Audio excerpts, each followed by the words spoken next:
कार्तिक मातम का 29वां अध्याय।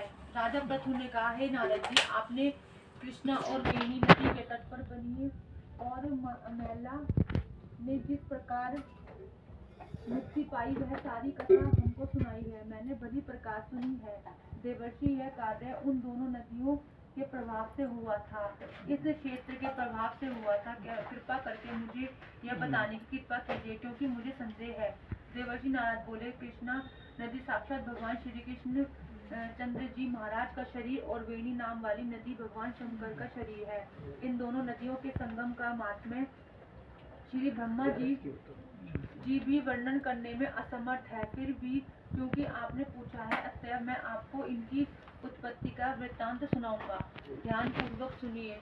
चाक्षुष मनवंतर के आरंभ में श्री ब्रह्मा जी ने सहस्त्र पर्वत के शिखर पर यज्ञ करने का निश्चय किया। यह सब देवताओं, भगवान विष्णु, भगवान शंकर और यज्ञ की सारी सामग्री लेकर उस पर्वत के शिखर पर गए। जब महर्षि भृगु आदि ऋषियों ने ब्रह्म मुहूर्त में उन्हें दीक्षा देने का विचार दिया, इसके बाद उन्होंने श्री ब्रह्मा जी की पत्नी स्वरा को बुलाया भेजा। वह बड़ी आहिस्ता आहिस्ता आ रही थी। इस बीच में श्री भृगु जी ने भगवान विष्णु से पूछा, हे प्रभु, आपने स्वरा को शीघ्रता से बुलाया था, वह क्यों नहीं आई? यदि ब्रह्म मुहूर्त टल गया तो फिर दीक्षा का कार्य कैसे होगा? इस पर भगवान विष्णु ने कहा, यदि स्वरा यथा समय यहाँ पर आई तो आप गायत्री को ही स्त्री मानकर दीक्षा विधान कर दीजिएगा। क्या गायत्री पुण्य कर्म में ब्रह्मा जी की स्त्री नहीं हो सकी? नारद जी बोले, भगवान विष्णु ने भगवान शंकर की बात का समर्थन दिया। यह बात सुनकर भृगु जी गायत्री को श्री ब्रह्मा जी के दाईं ओर बिठाकर दीक्षा विधान आरंभ कर दिया।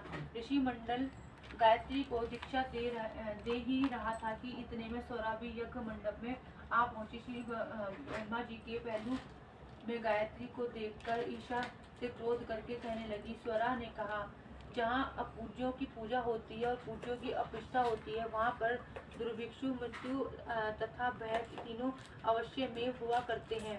यह गायत्री जी श्री ब्रह्मा जी की दाईं ओर तथा मेरे स्थान पर बैठी है। यह अदृश्य बहने वाली नदी होगी। आप दो लोगों ने अविचार से इसे जो मेरे स्थान पर बैठाया है, अतः आप भी सबके सब जड़ रूप नदियां होंगे। नारद जी ने महाराज प्रभु से कहा, हे राजन, यह इस प्रकार स्वरा के शाप को सुनकर गायत्री मारे क्रोध के लाल भूखा होकर अपने होठ काटने लगी। देवताओं के मना करने पर भी उसने उठकर स्वरा को शाप दे डाला। गायत्री ने कहा, ब्रह्मा जी जैसे तुम्हारे पति हैं, वैसे ही मेरे भी पति हैं। तुमने व्यर्थ ही श्राप दिया, अतएव तुम भी नदी हो जाओ। नारद जी ने कहा, जब तो देवताओं में खलबली ही सी मच गई। वह स्वरा को दंडवत प्रणाम करके कहने लगे, हे देवी, तुमने जो ब्रह्मा आदि सब देवताओं को शाप दिया है, इससे यदि हम सब जड़ रूप नदियां हो जाएंगे तो फिर निश्चय ही यह तीनों लोग नष्ट हो जाएंगे, क्योंकि यह शाप तुमने बिना विचारे दिया है। अतएव तुम इसको वापस ले लो। स्वरा ने कहा, हे देवतागण, चूंकि आपने यज्ञ के आरंभ में गणेश पूजा नहीं किया है, इसलिए यह विघ्न उपस्थित हो गया है। मेरा यह शाप कभी खाली नहीं जा सकता, इसलिए आप सब अपने अपने अंशों से जड़ीभूत होकर अवश्य में नदियां बनोगे। हम दोनों सोते भी अपने अपने अंशों से पश्चिम में बहने वाली नदियां बनेंगे। देवर्षि नारद जी ने राजा पृथु से कहा।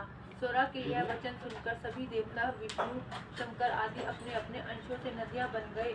भगवान विष्णु के अंश से कृष्णा, भगवान शंकर के अंश से वेणी तथा श्री ब्रह्मा जी के अंश से कुकुदमती नाम वाली नदियां उत्पन्न हो गई। सभी देवताओं ने अपने अंशों को जड़ बनाकर वही सहस्त्र पर्वत पर फेंक दिया। फिर उन लोगों के अंश अलग अलग नदियों के रूप में बहने लगे। देवताओं के अंश से पूर्व वाहिनी तथा उनकी स्त्रियों के अंशों से सैकड़ों व हजारों की संख्या में पश्चिम वाहिनी नदियां उत्पन्न हो गई।